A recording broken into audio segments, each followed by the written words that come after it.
सध्या नागपूरमध्ये गुन्हेगारीनं पुन्हा एकदा डोकं वर काढलंय। मे महिन्यामध्ये आतापर्यंत नागपूरमध्ये हत्येच्या तब्बल 12 घटना घडल्या।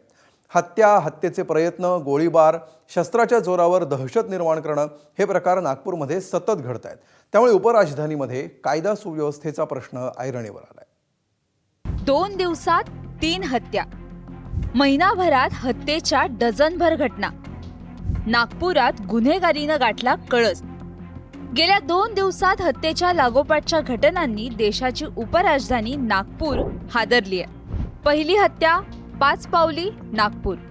नातवाकडून आजीचा खून। एटीएम मधून न विचारता पैसे का काढले या एका कारणावरून दारूच्या नशेत नातवानं आजीची हत्या केली। नागपूरच्या 5 पावली पोलीस ठाण्याच्या हद्दीत ही घटना घडली।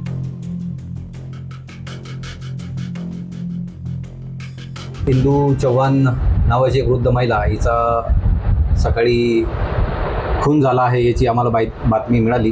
टेक्निकल एव्हिडन्स आणि आमचं लोकल नेटवर्क याच्या आधारे आम्ही आरोपी निष्पन्न केला आणि तपासाची चक्र फिरवून आम्ही त्याला अर्ध्या तासामध्ये अटक केलेली आहे। तो मयत महिलेचा नातेवाईकच आहे, तो चुलत नातू लागतो त्या मयत महिलेचा। दुसरी हत्या नंदनवन नागपूर। अज्ञाताकडून मजुराची हत्या। नागपूरच्याच नंदनवन पोलीस ठाण्याच्या हद्दीत काही अज्ञातांनी संजय ठाकूर या मजुराची हत्या केल्याचं समोर आलंय। घराशेजारी उभा असताना दुचाकीवर आलेल्या 2 तरुणांनी चाकूनं संजयवर वार केले, त्यात त्याचा मृत्यू झाला। तिसरी हत्या हिंगणा नागपूर। भावाकडून भावाची हत्या। हिंगणा पोलीस ठाण्याच्या हद्दीत मोठ्या भावानं लहान भावाची डोक्यात लाठीनं वार करत हत्या केली।